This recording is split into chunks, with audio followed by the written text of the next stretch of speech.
A professora Ingrid, ela já atua, né, há bastante tempo na área de HC, ela é referência nessa área, né, tem diversas contribuições com a comunidade de HC do Brasil, né, e a palestra, né, o título é nada podia ser nada do que pesquisa e interação humano-computador. Então, eu queria agradecer, né, a professora Ingrid ter aceito o convite, né, para palestrar na disciplina de seminários. Obrigada, viu, Ingrid?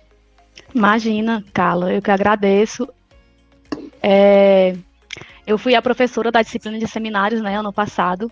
É uma disciplina que tem uma proposta bem legal, né, da gente conhecer os professores que fazem parte do programa e também poder conversar sobre as várias áreas de pesquisa da computação com outras pessoas convidadas, né? E eu sei que dá trabalho, né, Carla?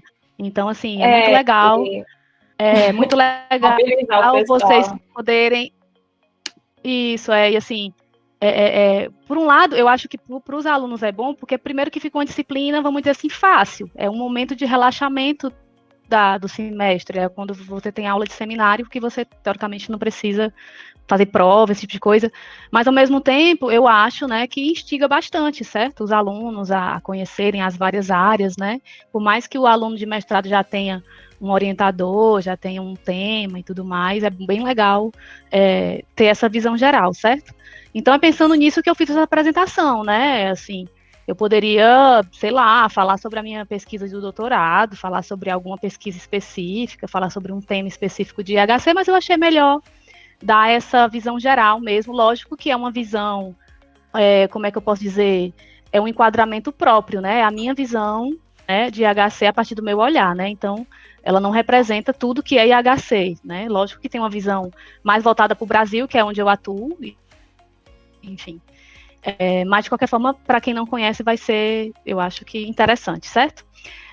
Antes de eu começar a falar, eu estou vendo aqui que tem 27 pessoas, né? Tirando eu e Carla, são 25, vamos dizer assim, convidados, né? Como é que eu faço para saber quem são vocês? Alguém pode... Escrevam aí no chat. Escreve um M, quem é do mestrado, e escreve um asterisco quem não é. Só para ter uma ideia. Agora, como é que eu vou contar, né? 1, 2, 3. Meu Deus. 1, 2. O César tá aí, Jenison. Certo. Olha, a Alice tá aí. Legal. Obrigada, gente, pelo feedback. Porque também, enfim, né, eu preciso... Tá mudo? Não tá não, né? Tá mudo o Ingrid aqui. É porque eu preciso saber, até, assim, se eu preciso explicar sobre e tudo mais, mas deu para eu ter uma ideia de quem está me escutando, certo? Então vamos lá, pessoal. Começar falando um pouco da minha trajetória, certo? Eu vou tentar ser rápida nessa parte, mas eu fiz um curso de telemática no IFCE, que é uma mistura eu diria que é uma mistura do curso de redes com o curso de engenharia de computação da UFC, né? E fiz também o curso de comunicação social com habilitação em publicidade e propaganda na UFC, certo? Mais ou menos na mesma época. Esses anos aqui são os anos que eu concluí, né? E aí, como vocês devem imaginar, né, são áreas muito diferentes, né? Apesar de que as duas têm uma coisa de comunicação, né? Um é o aspecto social da comunicação, o outro é o aspecto tecnológico da comunicação, e isso sempre foi uma coisa muito legal que eu, assim, achava. E como vocês devem imaginar, na época de ir para o mestrado, né, é natural que eu ficasse em dúvida em que área eu iria seguir, e por um motivo de verdade, certo? De conveniência, eu segui pela computação. Qual é a conveniência? É o pós-comp, certo? Falem o que quiser do pós-comp, mas eu, pelo menos na época, né, 2008, eu não conhecia nenhuma área que tinha uma coisa parecida com o pós-comp, né? Que você poderia fazer uma prova e tentar em qualquer lugar do Brasil, né?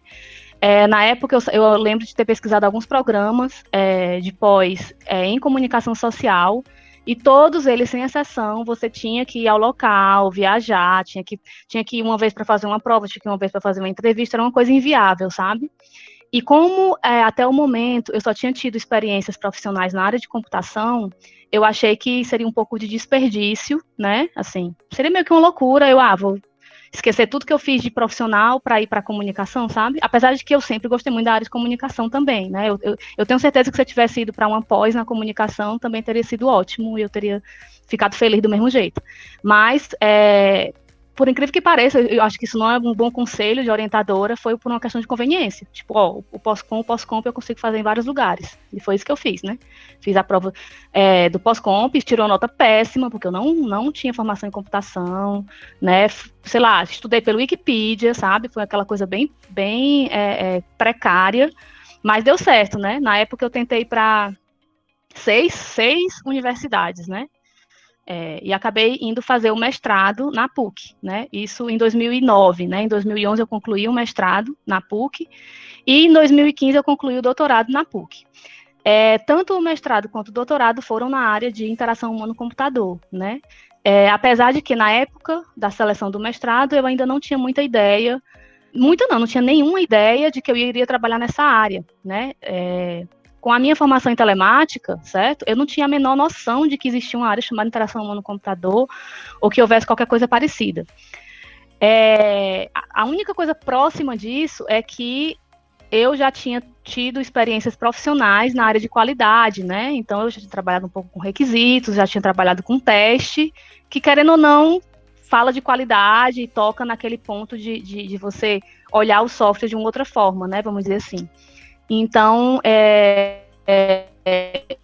eu tinha essa experiência, mas eu não sabia nem que existia a área de interação humano-computador, né? Então, foi meio que por acidente que eu caí na área, e foi ótimo, porque eu desde sempre tinha o interesse de juntar, né, de ir para uma área que unisse um pouco essa minha interdisciplinaridade, né, de comunicação e tecnologia. Tanto que na época do mestrado, eu quis ir para a PUC porque lá tinha um professor que era um professor muito importante na área um pesquisador muito importante na área de TV digital interativa, né? E aí, enfim, né, eu costumo dizer que eu fui para o Rio de Janeiro só para fazer o mestrado, né? A minha ideia era fazer o mestrado e voltar. O problema foi que eu fui fazer a disciplina de IHC com a Clarice, né? Então, no primeiro semestre, eu já sabia que eu queria fazer o doutorado. Assim, eu não tinha nenhuma dúvida, né? Porque eu me apaixonei demais pela área. Eu vi que era onde eu tinha que atuar. Tipo assim, caramba, essas são as pessoas da computação se preocupando com as pessoas, né? Então, para mim foi perfeito, certo? Próximo slide aqui. Pronto. E aí, só complementando, né? Isso foi em termos de formação acadêmica, né? De atuação profissional, né? Eu comecei a trabalhar muito cedo, né? Eu estagiava já desde muito cedo, com 16 anos eu já fazia estágios. Então, eu trabalhei basicamente, vamos dizer assim, na área de... Enfim, mudou, assim, eu passei por várias áreas. Tanto eu passei pela parte de hardware, que foi a minha primeira experiência na área de tecnologia, né? A parte de sistemas embarcados. Trabalhei muito mais tempo com testes, requisitos, né? Mas também trabalhei com desenvolvimento, né? Trabalhei com desenvolvimento web, que foi a minha última experiência profissional antes de ir para o Rio. E aí, entrei na UFC em 2014, né? Fiz o concurso e comecei no segundo semestre de 2014 como professora, já lecionando a disciplina de IHC e outras também. Logo depois, comecei a atuar como vice-coordenadora e depois como coordenadora do curso de graduação, né, da UFC de Design Digital, e eu sou coordenadora até hoje. E no ano passado, né, a gente começou a primeira turma do mestrado na área de IHC, né? Eu dei a disciplina de seminários e também já tive a oportunidade de dar a disciplina de IHC no semestre passado, certo? Beleza, então tudo isso é para apresentar esse meu background, né? De onde foi que eu saí e como foi que eu cheguei na área de IHC, certo? Gente, essa imagem, né, vocês devem conhecer, é uma nuvem, né, uma tag cloud, né, uma nuvem de palavras. Essas palavras eu peguei o resumo dos artigos completos e resumidos do IHC, né, que é o Simpósio Brasileiro sobre Fatores Humanos em Sistemas Computacionais, que é o Simpósio Brasileiro da área de IHC da SBC, né, um evento que acontece anualmente. É um evento que desde 2010, né, eu participo assiduamente, vamos dizer assim, e é onde a comunidade brasileira se reúne, né, a comunidade brasileira de IHC se reúne anualmente. E aí eu peguei, né, o resumo não sei quantos artigos eram, mas eram, sei lá, uns cento e poucos, né, pegando aí artigo completo e resumido, E eu fiz essa tag cloud, certo? Lógico que assim, eu tirei algumas palavras, por exemplo, paper, results, eram palavras que apareciam muito, eu tirei porque elas não são significativas, né? E aí no final ficou essa nuvem aí, né? A regra de montagem dessa nuvem são palavras que aparecem pelo menos 10 vezes, certo? Então, gente, eu gosto de fazer isso, eu já fiz esse exercício várias vezes, né? Então, em outras palestras que eu já dei sobre IHC, eu costumo fazer esse exercício, e é legal tanto ver como as coisas, o foco continua, né? E ver também que coisas novas, as mudanças na sociedade também se refletem na pesquisa em HC, certo? Então, como vocês estão vendo aí, as maiores palavras, né? São esse use, né? Eu juntei a palavra use, né? Conjugada, então use, using e used, todas estão como use, certo? Interaction, design, né?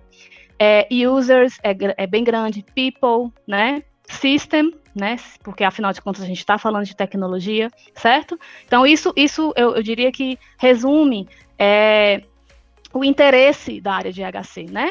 É a interação das pessoas com a tecnologia, né? E aí a gente vem a questão dos temas, né? Então, por exemplo, acessibilidade, né? Usabilidade, certo?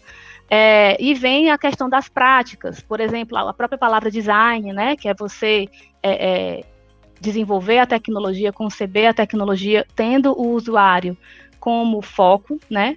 E também a questão da avaliação, né? Evaluation também é uma palavra bem destacada, certo? Então, nas aulas de IHC, né, a gente até separa bastante esses dois aspectos, né? O design de IHC, o design de interação, né? O design da experiência do usuário e a avaliação de todas essas coisas, né? Então, a área de IHC, ela é interessante porque a gente aprende sobre conceitos, né, que ajudam tanto na concepção da tecnologia, né, na concepção daquela solução tecnológica, que pode ser um sistema, um aplicativo, né, qualquer coisa, como também na avaliação desses sistemas, certo? Então, é muito pesado essa questão do design e da avaliação. Só por curiosidade, né, no curso de design, por exemplo, de graduação de design digital, a gente tem a disciplina de IHC, né, que sou eu que dou normalmente, e a gente tem a disciplina de avaliação de IHC, né, que quem dá normalmente é a Andréia. Então, nessa disciplina de avaliação, os alunos aprendem muitos, né, diversos métodos de avaliação que podem ser usados para a gente aferir, né, ou enfim, avaliar a qualidade de uso, né, dos sistemas, certo? Então, enfim, tem muitos temas, né? O que é que significa avaliar a qualidade desses sistemas? A gente pode avaliar aspectos como usabilidade, né? User experience, né? A experiência do usuário, satisfação do usuário, eficiência, acessibilidade, comunicabilidade. Tem muitas coisas que a gente pode investigar quando a gente faz uma avaliação, certo? Então, foi só para ilustrar mais ou menos o que é essa temática de IHC, tá? E aqui eu peguei também, né, também inspirado nessa conferência, né, no Simpósio Brasileiro, que a gente chama de IHC.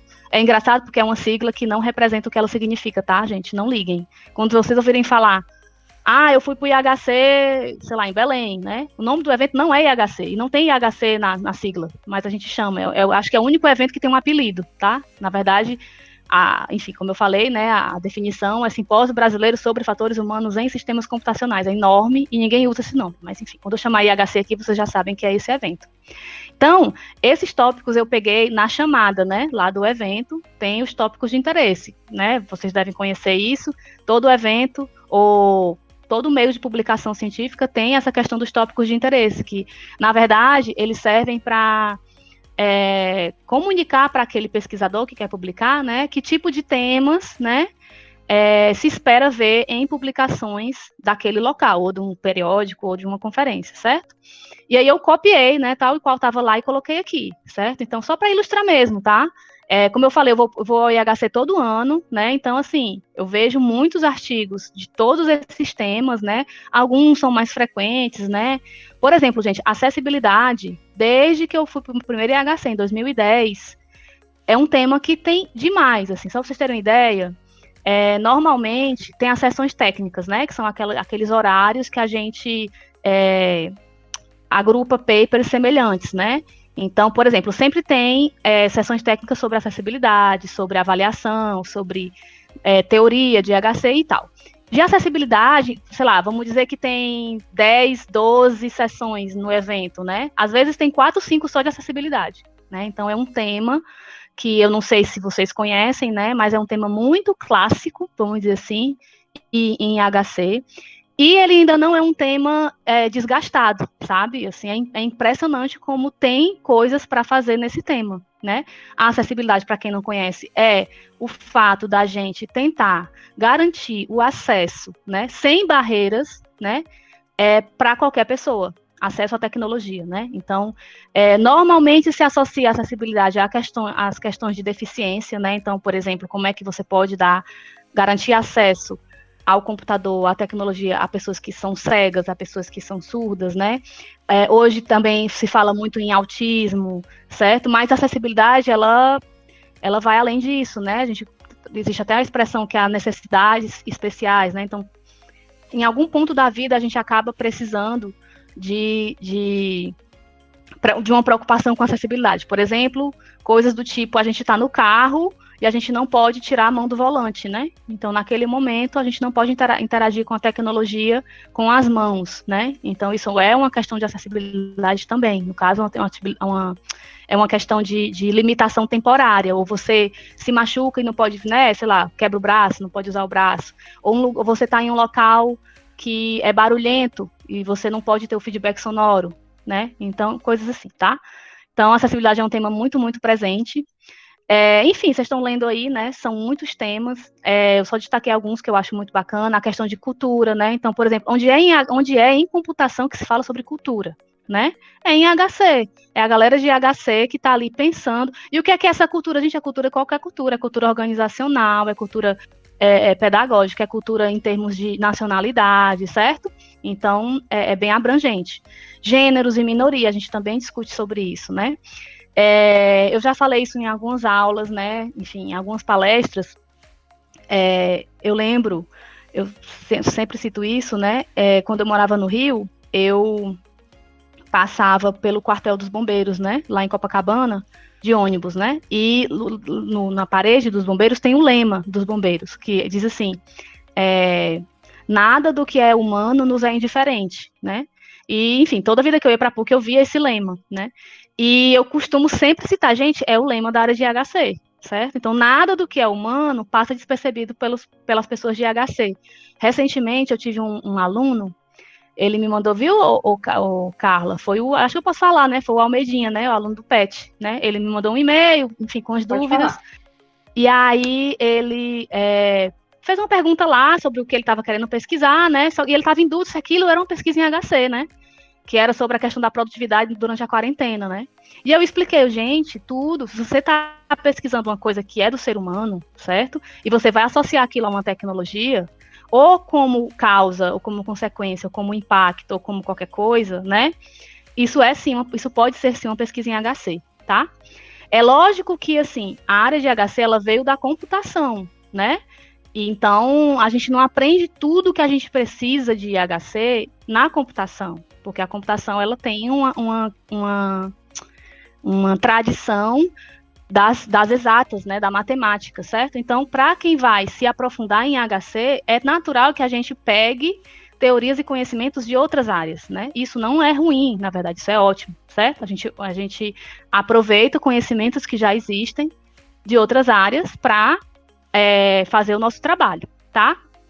O que é que eu estou querendo dizer com isso? A gente precisa estar aberto a aprender essas outras áreas diversas, né? E isso na pesquisa em geral é assim, né? Na verdade, computação é assim. Quando você fala, por exemplo, computação e saúde, você vai precisar, de alguma forma, aprender sobre coisas da saúde, ou computação e educação, enfim, tá? Que é mais, enfim, áreas específicas de aplicação, né? Se fala muito, né? A coisa de cidade inteligente, ambientes inteligentes, né? Internet das coisas, isso está também sendo muito falado na área de HC. Coisas específicas como interação para crianças, né?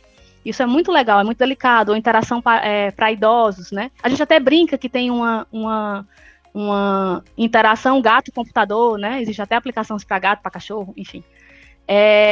jogos, né, saúde, legado digital. Gente, isso aqui eu gosto muito desse tema, né? Não sei se vocês entendem o que significa o legado digital, mas ele resume uma área, né, sobre o que acontece quando as pessoas morrem fisicamente, né, morrem no mundo real, o que acontece com aquelas pessoas virtualmente, né? Então, existe um grupo grande, não, quer dizer, não é grande numérico, mas um grupo muito dedicado a esse tema, sobre como a gente pode tanto projetar tecnologias, né, que permitam que as pessoas se eternizem digitalmente, ou que permitem que elas morram digitalmente, né? Como é que, sei lá, vamos supor, sei lá, se eu morrer, o que é que vai acontecer com o meu Instagram, com o meu Facebook, né?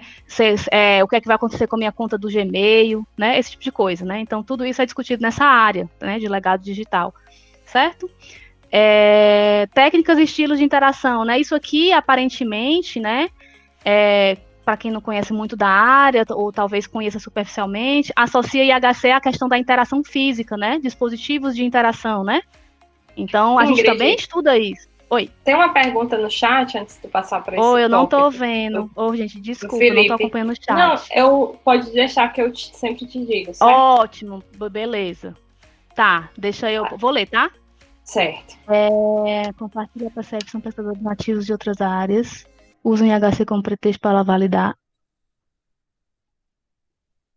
Muitas vezes não consideram a profundidade de aspectos teóricos oriundos de IHC, simplesmente se apropriam, alegar que existe IHC em sua pesquisa. Bom, pelo que eu entendi aqui, certo?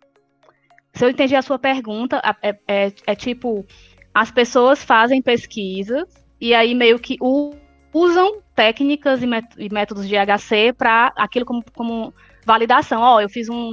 Eu mostrei para o meu usuário, fiz um questionário e ele disse que gostou, então tá bom. É isso que você está querendo dizer, eu imagino, né? Isso existe mesmo, certo? As pessoas fazem isso, né? Às vezes dizem, eu criei um formuláriozinho, né? Um feedbackzinho, a pessoa disse que gostou, não gostou, e está validado, né? É óbvio que isso é criticável, isso não tá correto, né? Se você se propõe a se aproximar do usuário, né? Enfim, existem várias questões. Por exemplo, você vai fazer uma avaliação, você vai avaliar o quê? Né? Você não pode só chegar e dizer, eu fui validar o meu sistema, fui ver se estava bom, né? Então, o que é que você está avaliando? Qual é o critério de qualidade que você está avaliando? Em IHC a gente aprende isso. Eu já participei, inclusive, de bancas de TCC, né? Assim, no campus, enfim. Eu acho até que parou um pouco isso que as pessoas aprenderam. Tipo assim, o fato de eu chamar o usuário, bora ali chamar uma professora de IHC para ajudar aqui, né? E assim, gente, não é bem isso, tá? Não é que você não possa contar com as técnicas de IHC, né? Na verdade, é muito bom que você, antes de entregar um produto, você tenha um mínimo de preocupação. Agora, eu concordo com o que eu estou achando que você está perguntando, né, Felipe? Você não pode ser irresponsável, né? E dizer que, porque IHC é uma coisa fácil, vamos dizer assim, que não é, tá? É só eu ir lá e perguntar para o usuário se ele gostou, mostrar uma tela para ele e ele dizer o que ele achou, né? Não é bem isso. Inclusive, na minha experiência do evento de IHC, certo? Existe uma discussão grande de quando os artigos que focam em avaliação, se eles devem ser aceitos ou não. Eu já participei de muitas discussões a respeito disso. Por quê, tá? Deixa eu explicar. Quando você faz uma avaliação de um sistema, certo? Isso não necessariamente é uma pesquisa científica, tá? Eu posso ter, vamos supor, uma empresa, né, uma consultoria de IHC, eu posso ser contratado por uma empresa e a empresa vai dizer assim, os meus funcionários não estão tendo problemas com um sistema organizacional. Eu posso ir lá fazer uma avaliação e dizer, o problema é porque sei lá, o feedback do sistema não está bom, porque vocês têm muita informação, o sistema está muito sobrecarregado. Eu posso chegar e descobrir o problema e dizer para aquela pessoa, conserta o sistema que dá certo. Isso não necessariamente é uma pesquisa científica, tá? Não sei se vocês estão compreendendo o que eu estou dizendo. Então, é muito comum no IHC, alguém faz uma avaliação de um sistema e coloca aquilo como artigo, né? O que é que a gente costuma dizer que é um artigo válido no IHC, e eu, enfim, sou do comitê científico, já, enfim, participei fui coordenador de várias trilhas e tal, e que a gente, consenso, né? aquela pesquisa, ela, logicamente, tem que ter uma metodologia bem fundamentada, né? Tem que haver uma justificativa, e ela tem que ter uma contribuição científica, tá? A contribuição de dizer que o sistema é bom ou ruim, isso não é científico, certo? Enfim, mas isso dá uma discussão. Posso entrar no mérito tá? disso aí? Eu já vi muito. Vamos lá, vai lá, cara. Eu queria discutir na disciplina do PPCT, né? A gente tem um formato também de desenvolvimento de TCC tecnológico, né? Só que, assim, tem que ter alguma base científica, né? Então, teve até um aluno que me perguntou, professor, eu queria fazer um TCC nesses moldes, de avaliação do sistema. Será que isso é válido?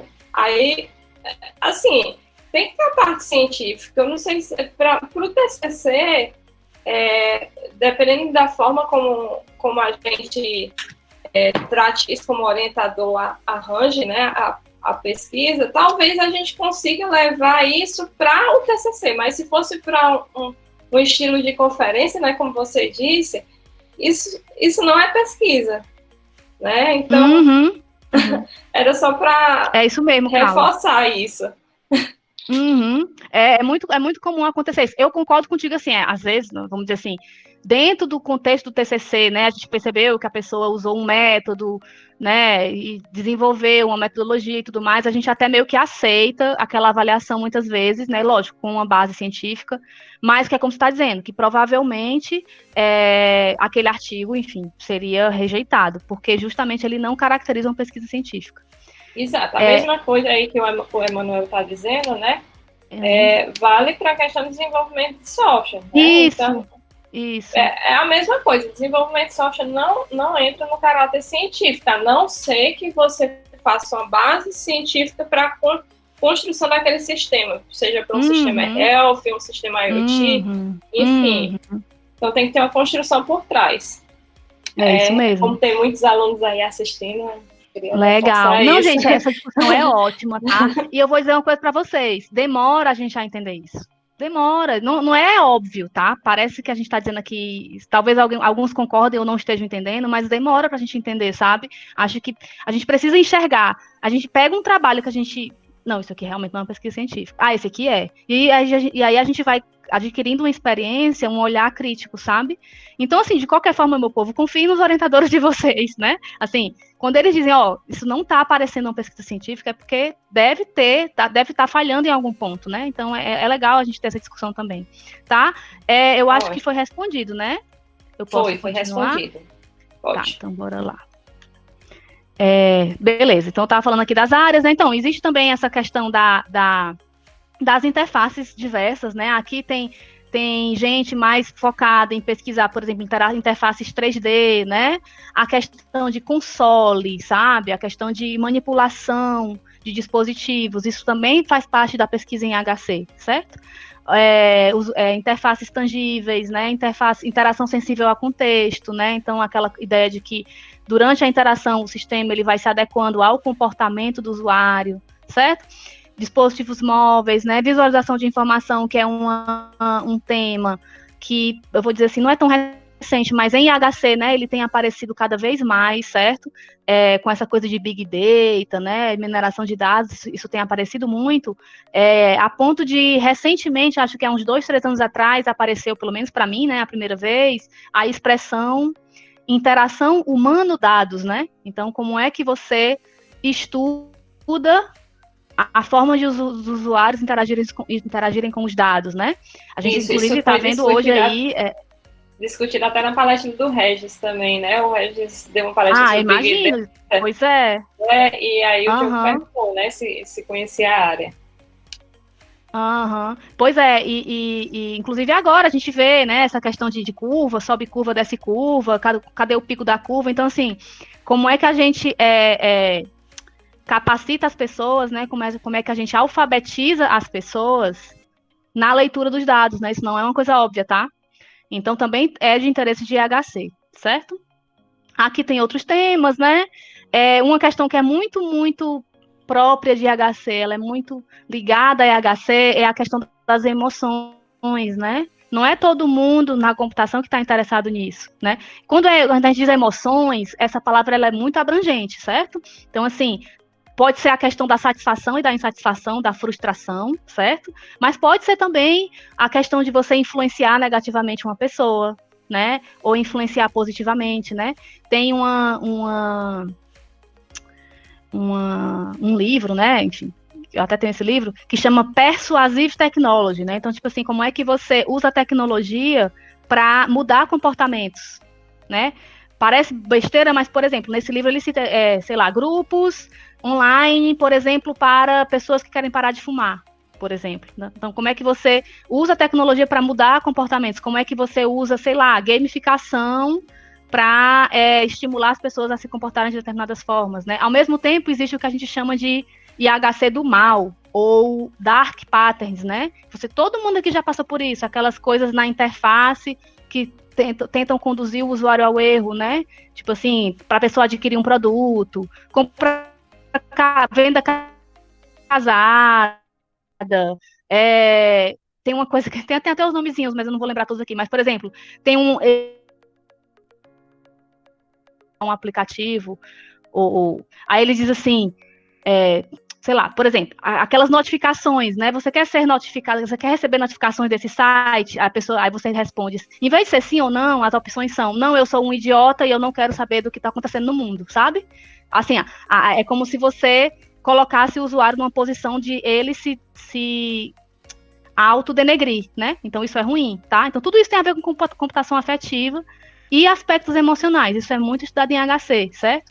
E especialmente a partir do momento em que vamos dizer assim, historicamente, na história da computação, os sistemas pararam, não que pararam, né? Mas eles deixaram de ser apenas focados em produtividade, em eficiência, né?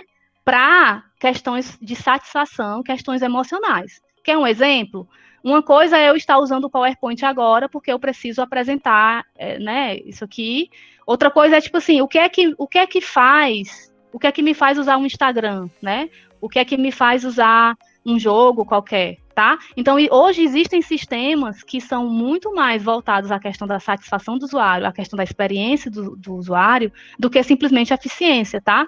Então, por que eu estou falando isso? Porque eficiência era um dos fatores de qualidade, né, um dos fatores de usabilidade mais focados nos primórdios de IHC. A área de IHC começou lá na década de 80, quando os sistemas chegaram nas empresas, né? E as pessoas tinham que usar aquele sistema para produzir mais, né? E aí alguém chegou e disse assim, olha só, esse seu funcionário não está produzindo mais porque o seu sistema não está ajudando, né? Então foi quando a área de HC começou.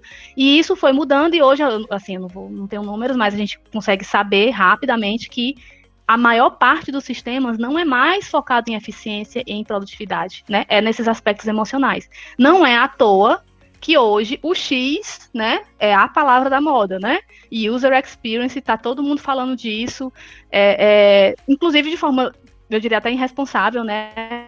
Hoje, os nossos alunos de design, né, que eles vamos dizer assim, eles têm uma formação muito sólida nessa área de UX, e assim, a gente tem visto vagas de emprego que, tipo assim, o cara faz tudo, mas ele chama de UX, sabe? O cara tem que fazer pesquisa com o usuário, ele tem que desenvolver front-end, tem que desenvolver back-end, tem que avaliar o sistema e tal.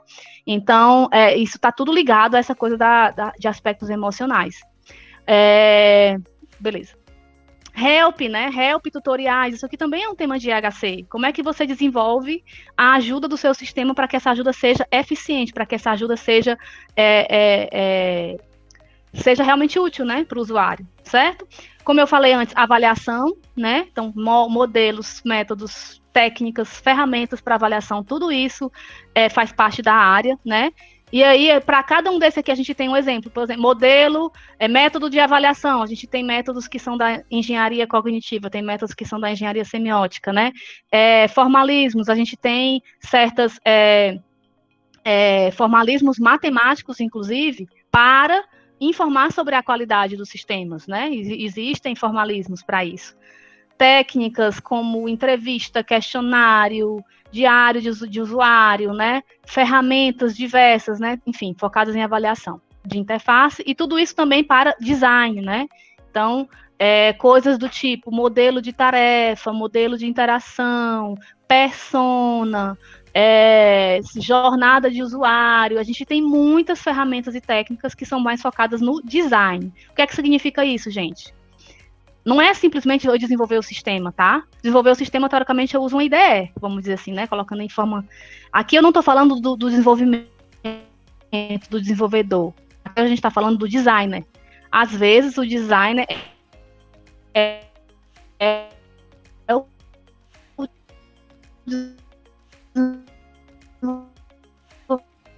desenvolvedor, tá? Mas são etapas diferentes. Coisas assim que são específicas para design, né? Você não vai desenvolver o sistema a partir daquilo. Outro tema muito legal que eu vou falar um pouco mais na frente também, que tem a ver com o IHC, é a programação por usuário final, né? Então, em inglês é o End User Programming, né? Ou End User Development, ou End User Software Engineering, que já evoluiu, né? Para engenharia de software para o usuário final. Isso aqui é basicamente você permitir que um usuário final, ou seja, alguém que teoricamente não passou por uma formação em computação, possa programar, possa criar tecnologia, né? Valores humanos dos mais diversos possíveis, né? A gente pode discutir sobre isso na área de HC. Teorias, né? Então, são muitas abordagens teóricas disponíveis, vamos dizer assim. Algumas delas nasceram de IHC mesmo, nasceram, né, para resolver problemas de IHC, como, por exemplo, a engenharia cognitiva, a engenharia semiótica, mas outras não, por exemplo, teoria da ativação vieram da área da administração, certo? Então, assim, tem coisas aqui que não necessariamente são abordagens semióticas, outras abordagens semióticas, que são da área de linguística, da área de semiótica, que não necessariamente é de IHC, tá?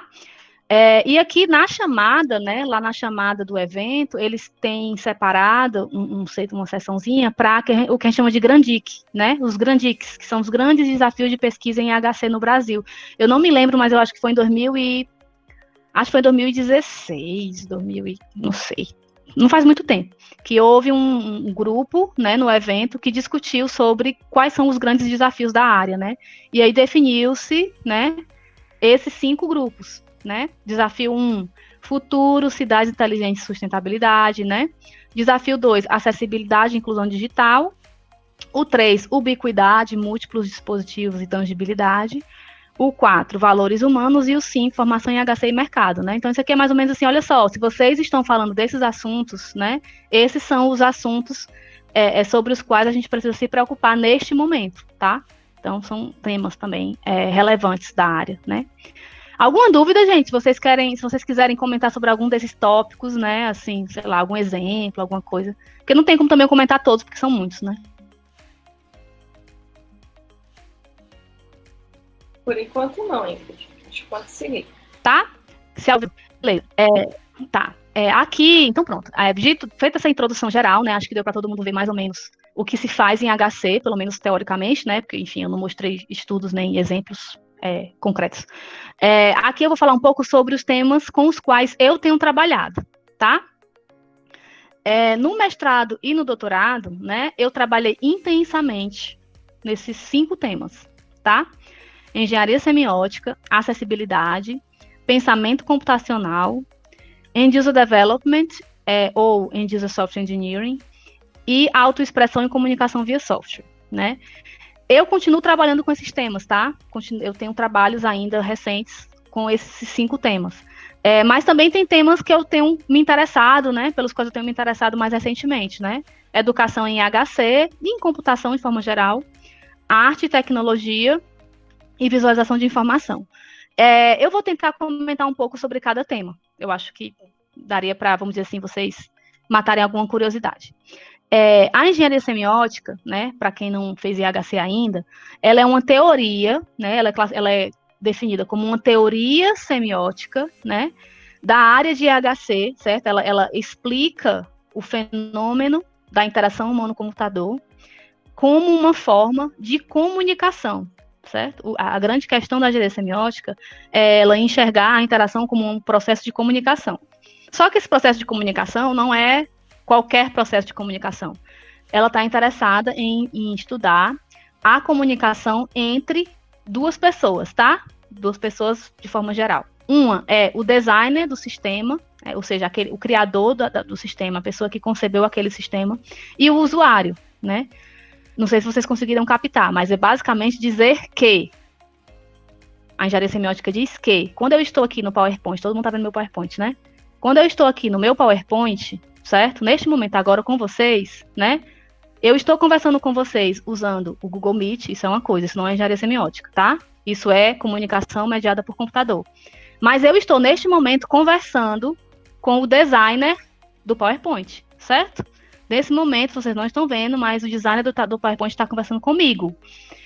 Eu vou dizer, por exemplo, o que ele está me dizendo, tá? Ele está me dizendo, por exemplo, que tipo, Ingrid, fica tranquila que o seu slide está sendo salvo, tá? Relaxa, não precisa salvar.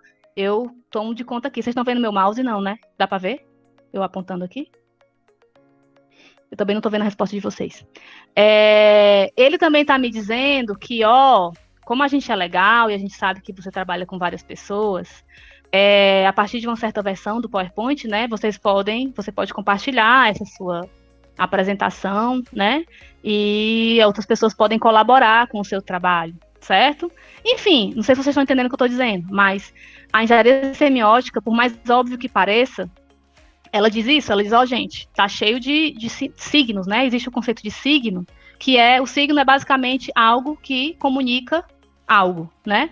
O signo é você usar o signo para comunicar outra coisa que não é aquele signo. Então, por exemplo, esse botão aqui, né? O ícone salvar, ele significa guardar, né? Arquivar esse meu trabalho no computador ou em qualquer lugar, tá?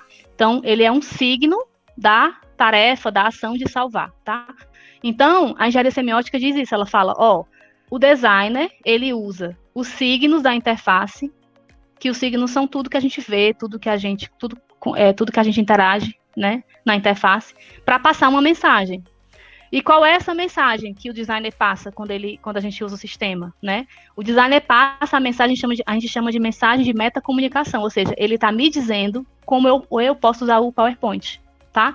Então vejam que sem ter usado a ajuda, sem ter consultado nenhum tutorial, eu consigo descobrir, usar Ingrid, né, meu perfil, eu consigo descobrir que isso aqui serve para eu não perder meu trabalho, e serve para eu saber que eu posso compartilhar esse trabalho com outras pessoas, né? Isso tem a ver com uma metacomunicação, ou seja, o que é que o designer está dizendo para mim, como é que eu posso usar o PowerPoint. Por exemplo, outro tipo de signo. A gente está vendo aqui que tem um monte de coisa desabilitada, né? Eu espero que vocês estejam vendo meu mouse. Deixa eu ver se vocês estão respondendo que sim no chat. Estamos vendo sim, dá para ver. Ok, obrigada. Então, a gente está vendo aqui um monte de coisa desabilitada. Isso também é uma mensagem, né? Como eu sou uma pessoa que já usa o computador há um tempo, né? Eu entendo que o desabilitado significa eu não posso usar naquele momento, mas em algum momento isso vai estar disponível para mim. Tá? Então, tudo isso é comunicação, gente. Tudo isso é comunicação. Se fosse um outro usuário, sei lá, se fosse a minha mãe usando o PowerPoint, eu não vou dizer nem minha mãe, eu vou dizer a Luna, minha filha aqui, certo? Que ela não usa o Office. Se eu chegar aqui, Luna, o que é... Coloque em negrito, ela talvez não saiba, porque ela não está acostumada a usar ferramentas de escritório, tá? Então, vejam que a minha interpretação, ela depende também do perfil do usuário, tá? Por que é importante falar isso? Porque é o seguinte, antes da engenharia semiótica, existiam e ainda existem, né, outras teorias que focam bastante no usuário, né? Então, a própria teoria da engenharia cognitiva, né, que ela explica IHC como uma troca de atividades, enfim, não vou entrar em detalhes aqui, mas a engenharia semiótica, ela chegou e disse assim, gente, tem outra pessoa na história, certo? Além do usuário, existe o designer.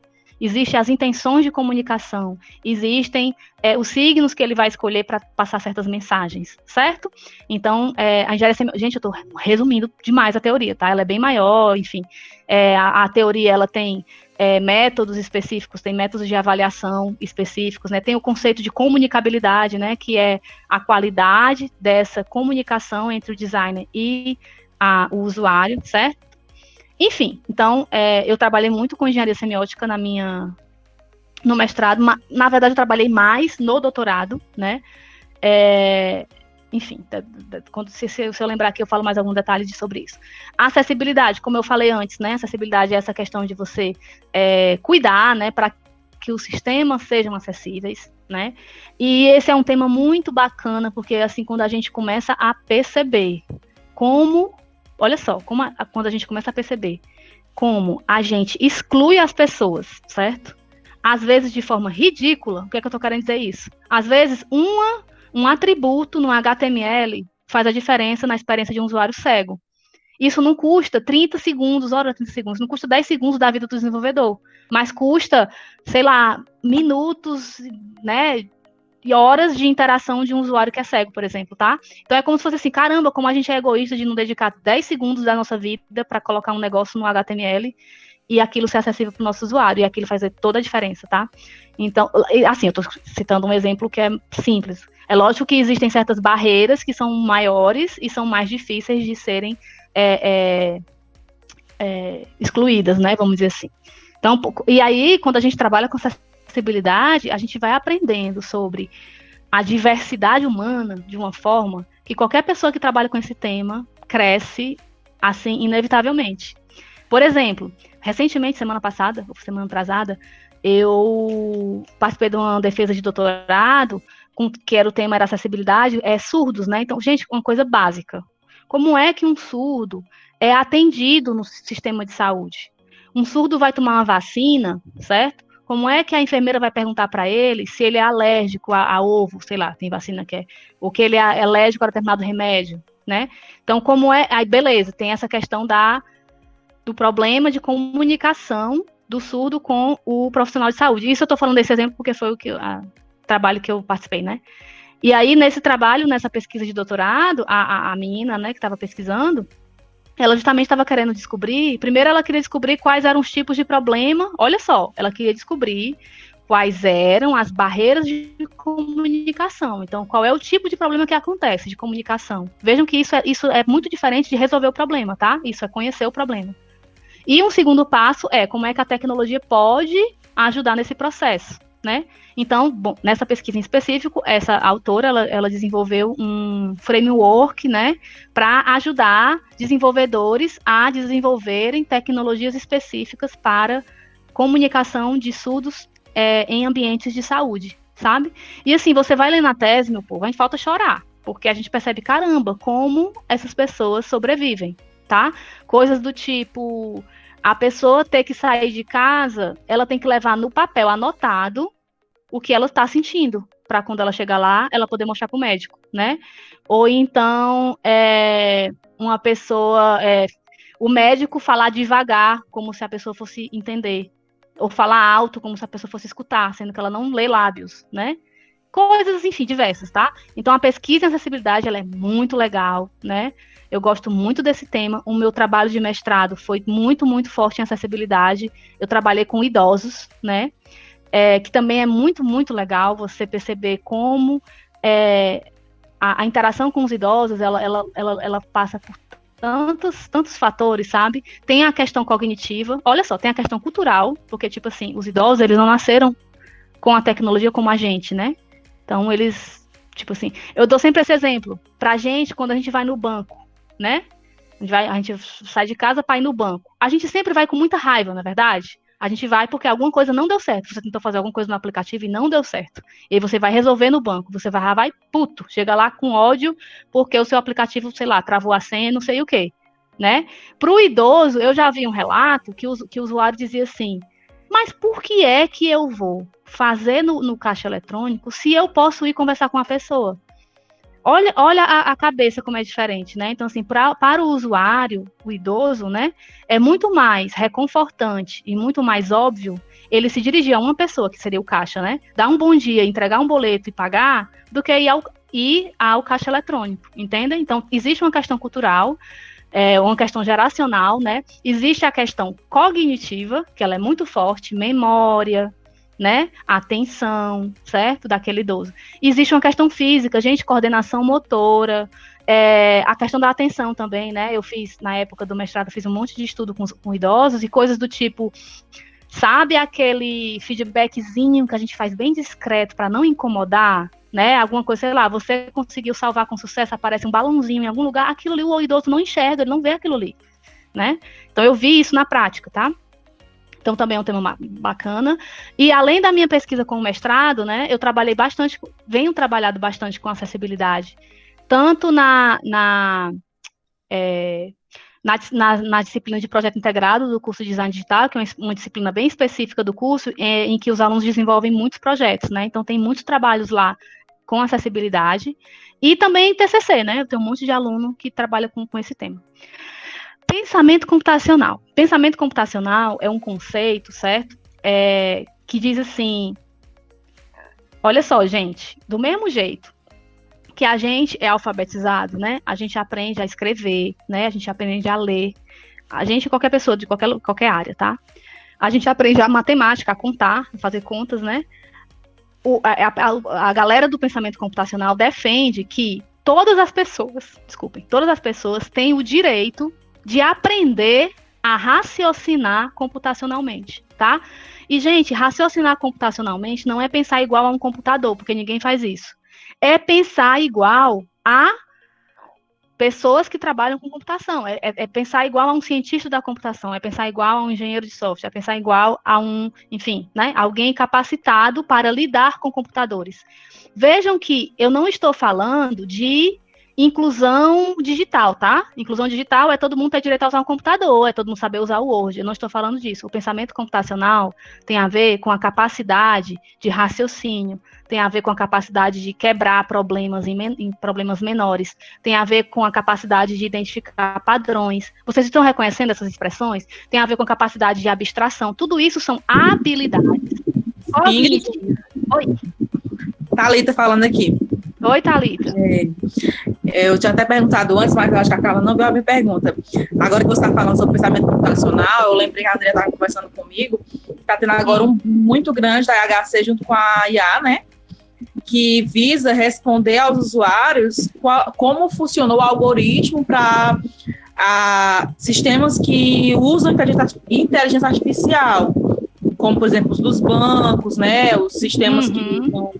Eu acho que tem muito a ver com isso também, né? Também, tem sim. Posso comentar, Thalita? O que a Thalita está comentando é algo ainda mais profundo, tá? Eu acho que para a gente chegar no nível do que ela está comentando, o caminho está muito longe ainda. Eu vou explicar. O que eu estou falando de pensamento computacional, que é uma coisa mais básica, né? É você, por exemplo, não ser enganado quando alguém diz assim, o sistema não autorizou, sabe? Ou, né, o sistema... Quem é sistema, gente? A gente sabe?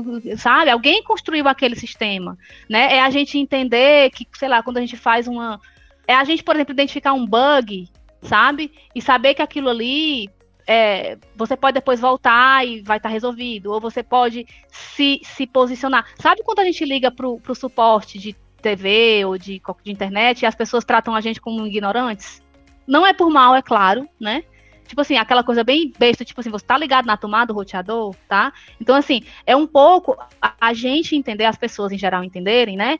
Que o mundo, ele é programado, é cheio de software, os softwares são programados, né? E aqueles programas, né, tomam decisões que afetam a vida daquelas pessoas, né? Isso de forma geral. O que a Thalita tá falando também é um tema que tá porque justamente é muito recente, é a questão de as pessoas terem direito a explicações, né? Então, por exemplo, o que é que, sei lá, eu vou pedir empréstimo no banco, né? Aí o gerente me diz assim, o sistema só liberou tantos R$1.000 para você, né? Eu gostaria de saber por quê. Por que o sistema só liberou essa quantidade? É porque eu ganho X? É porque eu ganho Y? É porque eu fiquei devendo tal coisa? Né? O que é que significa isso? É a gente compreender como é que os algoritmos afetam, né, as decisões que estão tomadas na nossa vida. Tipo assim, caramba, um empréstimo, sei lá, o valor de um financiamento que eu iria fazer vai depender da decisão de um sistema. Por que isso, né? Estou dando um exemplo, tá? Financiamento, mas tem vários outros. Alocações diversas, né? recomendações, sistemas de recomendação, tem muito isso. Por que eu estou vendo esse filme e não o outro no Netflix, né? Qual é o raciocínio por trás? O Newtenberg, né, aluno da Andrea, ele até fez uma pesquisa na minha disciplina de HC no ano passado, que era qual é a lógica dos anúncios que aparecem para a gente no Facebook, né? Por que eu estou vendo esse anúncio? A gente já vem percebendo que as empresas, enfim, elas estão muito lentamente revelando, né, esse raciocínio, né? Então, você está vendo esse anúncio porque você é brasileira, mora não sei aonde, e interagiu com um anúncio tal, então a gente está aqui deduzindo que você gostaria de receber tal anúncio, né? Então, já está havendo um movimento em torno dessa explicação. E, gente, isso tá tão sério, eu não vou saber explicar aqui porque é na minha área, mas assim, na Europa, né, isso eu sei porque eu assisti uma palestra, que foi até a Clarice que deu, no IHC, ela comentou que na Europa já estão fazendo leis, né, de que a pessoa precisa ter direito, eu quero saber, me explique o algoritmo. Aí vem a questão, gente, como é que a gente explica um modelo matemático para alguém que, sei lá, mal sabe fazer uma regra de 3, né? Então, como é que a gente explica? Pega o IRA de vocês, dos alunos. Pega aquela fórmula do IRA. Não é todo mundo que entende aquela fórmula do IRA, entende? Então, assim, como é que a gente explica? Pronto, o IRA é um ótimo exemplo de direito à explicação. Eu posso chegar para o meu aluno e dizer assim, eu sou coordenadora, né? Aí o aluno chega assim, professora, mas eu solicitei a matrícula na disciplina tal. Eu vou lá e digo, não, mas é porque aqui foi pelo IRA, na primeira chamada foi pelo IRA e você não entrou. Aí ele poderia, né, exigir, mas eu quero saber por quê? Cadê a conta, né? Então, eu iria pegar lá a fórmula do IRA, tá entendendo? Então, a partir daquele momento, ele ia entender que, então, porque você reprovou, porque isso ou aquilo, prejudicou seu IRA, né? Então, hoje, em HC, tem um grupo grande, no Brasil ainda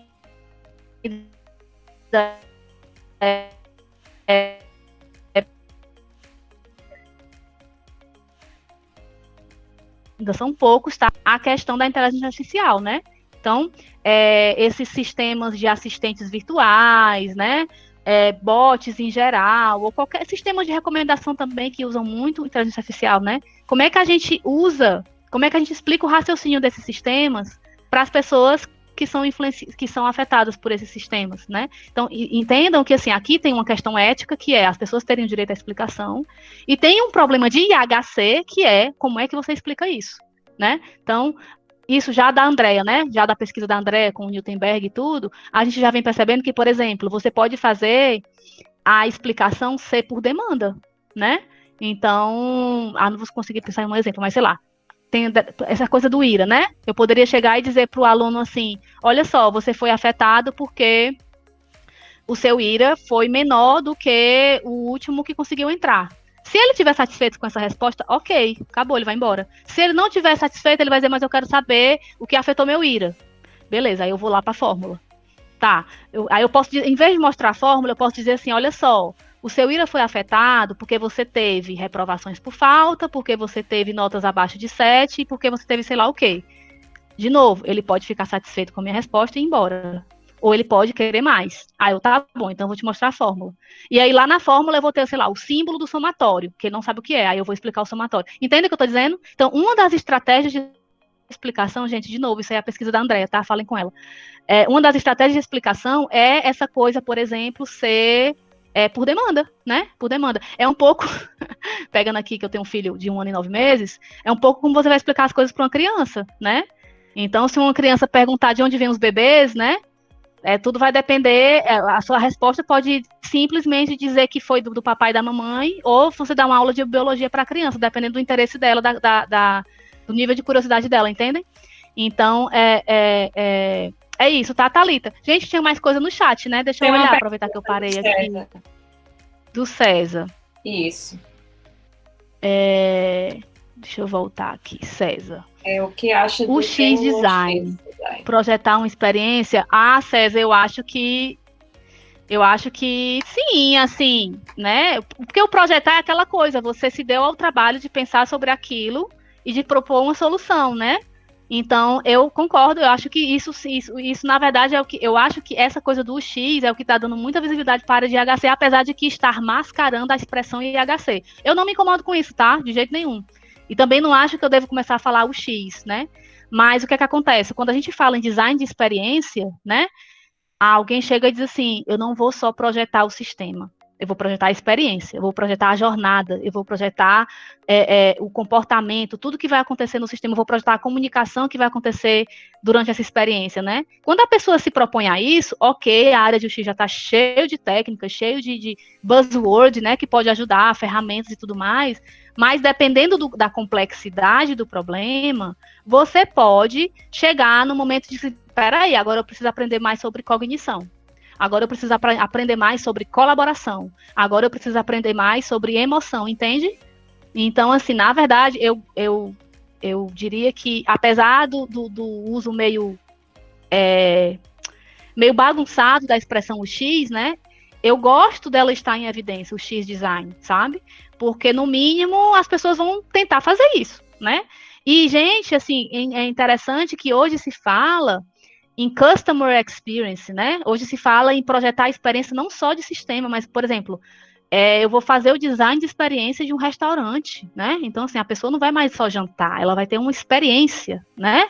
Uma experiência no restaurante, ela vai experimentar tal e tal coisa. Então, coisas do tipo, sei lá, teve um tempo aí que tinha um restaurante em São Paulo que era todo temático do Star Wars, né? O dono desse restaurante, com certeza, ele não estava só olhando para o cardápio ou só para a questão da alimentação, né? Ele estava olhando para a customer experience. E olhem que engraçado, eu estudei customer experience na faculdade de publicidade. Há muito tempo atrás já se falava sobre isso. Tipo assim, galera, a gente não pode mais encarar nosso cliente como só o cara que paga, né, a conta, né? Ele precisa ter um retorno, ele precisa ter um motivo para voltar e tal. Então, vê, as coisas se ligam, né? Tá? Acho que eu respondi, né, César? O que mais? Ei, eu posso só fazer um parêntese posso continuar, rápido? gente? Ei, meu povo, se eu estiver demorando, faça até 2. Essa questão aí do que eu perguntei do UX design e tudo mais, é porque, assim, a gente sabe, a área de HC é totalmente interdisciplinar, né? E aí eu lembro que eu estava no IHC do ano passado, lá, jantando com o pessoal, e tinha um professor que, inclusive, foi chair da sessão lá que eu participei, e aí ele disse assim, ele estava falando, ele é da área do design, né? Ele não é de computação, ele é bem da área do design mesmo. Não sei qual é o design dele, mas certamente não tem relação com computação. E aí ele estava lá discutindo, e disse assim, mas esse povo vem com essa história de UX design, como é que você consegue projetar uma experiência? Sabe, porque eu acho que ele estava querendo dizer assim, como é que você consegue antecipar o seu sistema para que o usuário tenha uma experiência específica, sabe? Ele estava questionando que talvez esse termo não fosse tão adequado, por isso que eu te perguntei. Entendi. E aí aquela história da explicação, realmente aqui no Brasil não tem, a gente não tem muitos grupos, né? Que eu conheço, tem um pessoal da UFMG que está trabalhando com isso, e especialmente a professora Clarice lá na PUC, ela está coordenando um grupo de pesquisa enorme lá. Ele chama de EMAPS, né, que é Ética na Mediação Algorítmica de Processos Sociais. E aí, inclusive lá tem pessoal do direito, né?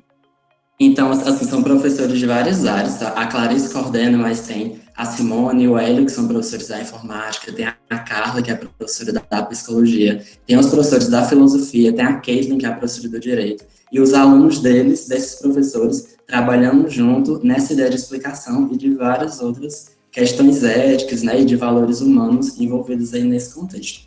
E uma coisa que a gente discute muito lá, que você estava falando, a gente chama que a explicação deve ser como uma conversa, né? Então, quando você falou do IRA, a gente disse que a explicação ela não pode ser como uma coisa dada de uma vez, a gente chama de one shot, né? Não pode ser, seu IRA é isso. Precisa ser uma conversa, porque o usuário, você dá uma resposta, ele pode questionar, pode dizer que não entendeu, ele pode até dizer que entendeu agora, mas aí 2 meses depois, poxa, aquilo que você me disse, eu não entendi bem, pode falar de novo? Então, a gente defende mesmo que a explicação precisa ser como uma conversa e não algo dado de uma vez só. Muito legal. Valeu, César, por ter complementado. Inclusive, essa coisa de como uma conversa é a cara da Clarice, certo? A Clarice, ela é formada em linguística, né? Enfim. Existe, inclusive, dentro da engenharia semiótica, né, uma modelagem da interação, um modelo, né, de projeto da interação, que chama MOLIC, né? Que é uma linguagem da interação como uma conversa, né? Então, essa coisa como uma conversa é muito particular da engenharia semiótica, né? A gente está sempre falando de comunicação e é muito natural que a Clarice enxergue isso também nessa questão dos algoritmos, né? É muito esperado dela. E, de novo, Clarice, né, gente? Ela, de novo, inovando, sabe? Ela, pelo menos no meu ouvido, né? A primeira vez que eu ouvi falar sobre esses assuntos foi dela, né? E ela já está aposentada oficialmente, mas está aí conduzindo esse grupo de pesquisa, certo? Obrigada, César. Tá, e aí complementando sobre o que tu falou do cara lá do design, eu acho que é aquela história, né? Assim, eu entendo quando ele diz é impossível projetar a experiência no sentido de é impossível prever tudo que vai acontecer, certo? Mas isso não faz com que a gente não possa pensar sobre isso, né? Ou não possa tratar disso, certo? Se fosse assim, a gente não fazia sistemas que a gente quer que o usuário clique em tal canto, que ele faça tal coisa. A gente, quando a gente projeta um sistema, a gente está a todo momento conduzindo o usuário, né? Lógico que a gente também dá espaço para que ele tenha iniciativa própria, vamos dizer assim, mas existe uma condução natural, de novo, a interação como uma conversa, tá? Então eu discordo nesse sentido, tá? Eu entendo a questão filosófica que ele colocou, mas eu acho que a gente pode sim pensar em como projetar uma experiência, né? A gente pode falhar miseravelmente, certo? Mas a gente pode também acertar ou ter surpresas e a partir dessas surpresas a gente vai e revisa, né? Rever essa experiência e vai adequando, tá bom? Quer mais? Voltando aqui, gente. Para a apresentação. Tá, então o pensamento computacional, acho que deu para todo mundo entender, né? Essa parte de End User Software Engineering, né? Aproveitar que a Carla é da área de engenharia de software, né? Eu acho que ela é uma área muito promissora, mas a verdade é que ela tá caminhando muito lentamente, certo? Eu, no meio do doutorado, né, eu participei de um evento e tal, de um grupo forte dessa área, mas ainda é um grupo muito pequeno, né, dentro da área de computação, dentro da área de IHC.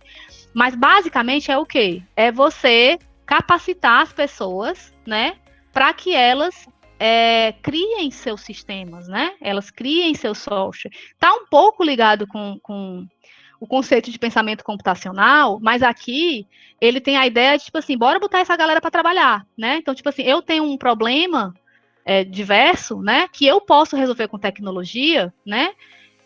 Se eu sou capacitado, o que é capacitado? Se eu tenho ferramentas, se eu tenho um conhecimento, né, necessário para desenvolver algo, gente, coisa básica do tipo fazer uma fórmula no Excel.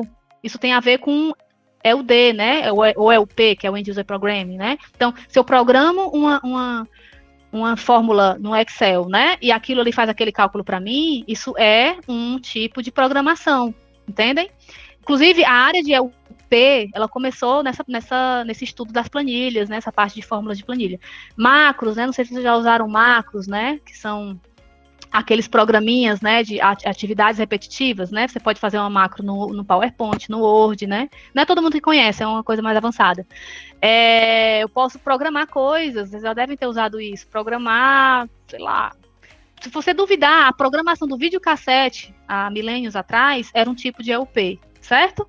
Então, é mais ou menos isso. Quando a gente vai para EUSE, que é End User Software Engineering, a ideia é que a gente capacite aquele usuário a pensar na engenharia de software como um todo, não só na programação, estão entendendo? Então, assim, o que é que ele tem de requisito, né? Como é que ele pode pensar em reuso? Como é que ele pode pensar em qualidade de manutenção daquele sistema que ele está criando?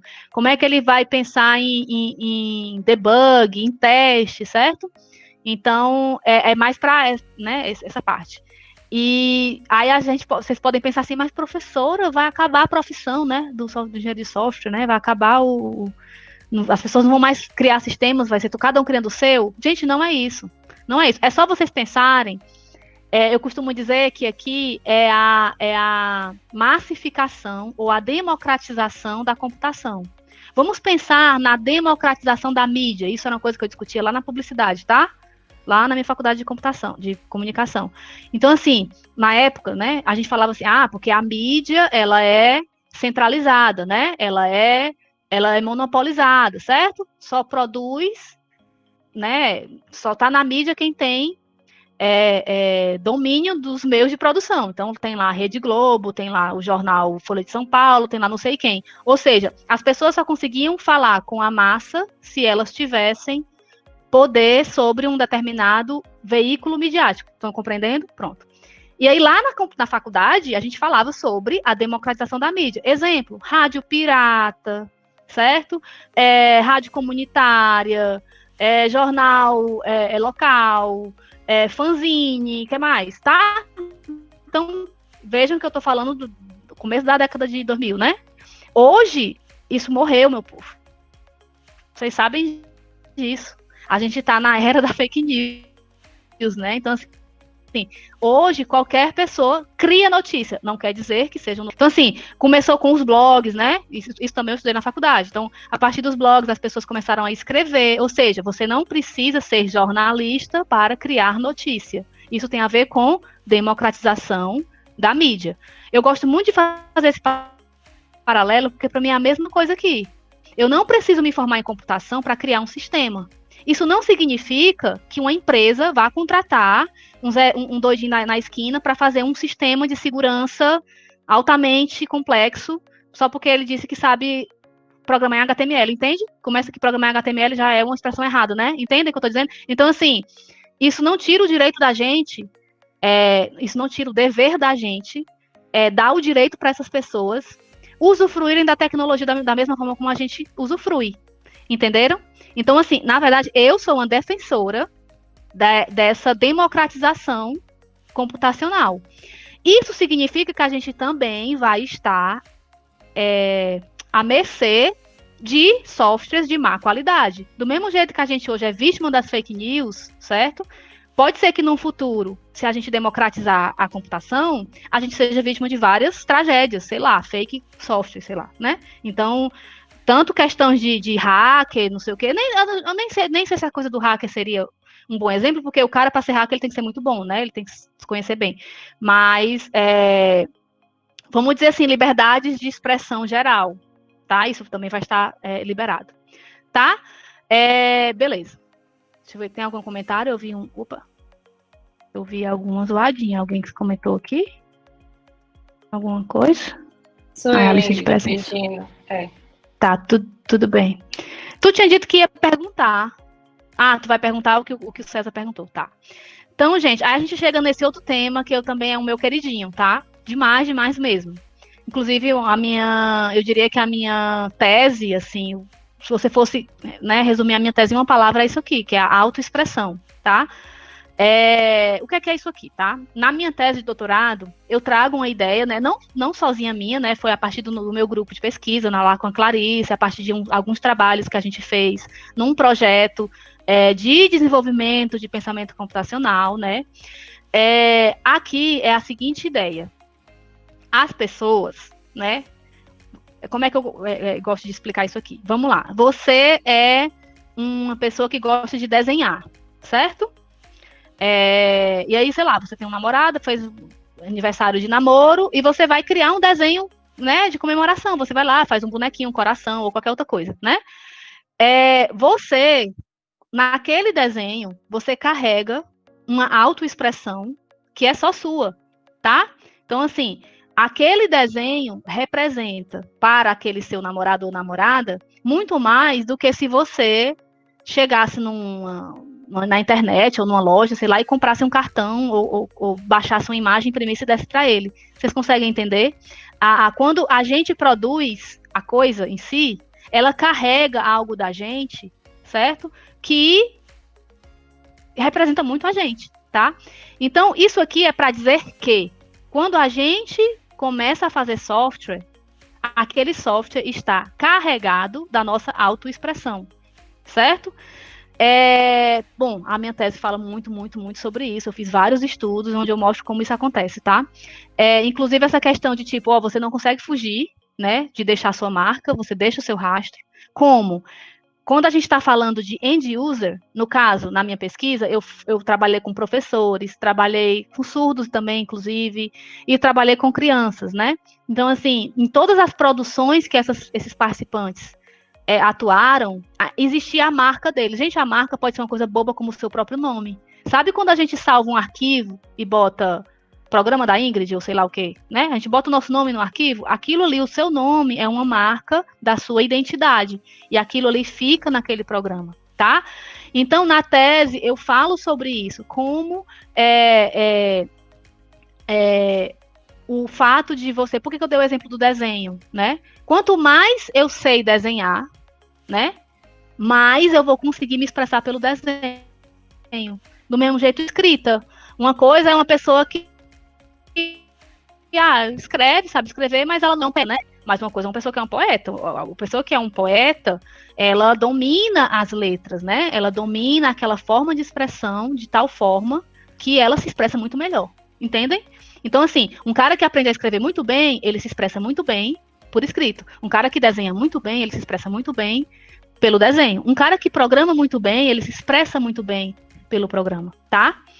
Pronto. E aí, uma discussão que eu trago meio que por cima, né, até porque não dá tempo, e, enfim, o tempo acabou, o tempo do doutorado acabou, que eu comento, é que, assim, em engenharia de software, eu posso apanhar agora da Carla, certo? É que a gente tem uma formação, os alunos, os profissionais, eles são formados para anular a sua autoexpressão, certo? Por quê? Porque a gente está falando de padrões, design patterns, né? Melhores práticas.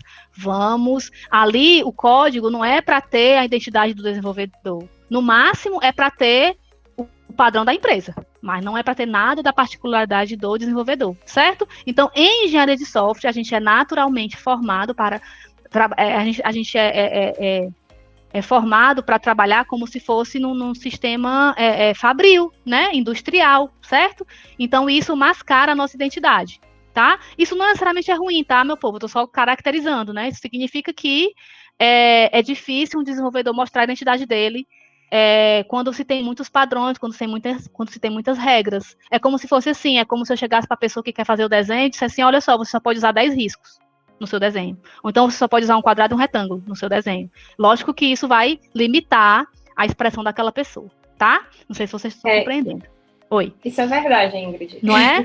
Então, agora sim, uma coisa muito legal, viu, Carla, que eu tenho vontade de pesquisar, que eu ainda não consegui, é realmente ver se isso acontece. Eu tenho como é que eu digo assim, um sentimento, enfim, né, que mesmo com tantas regras, existem sim as marcas. Sabe, todo mundo aqui, não sei se todo mundo, mas quem já trabalhou em equipe, eu já trabalhei com equipe de desenvolvimento, a gente sabe, tipo assim, você pega o código de alguém, você chega e diz assim, caramba, foi o fulano que fez.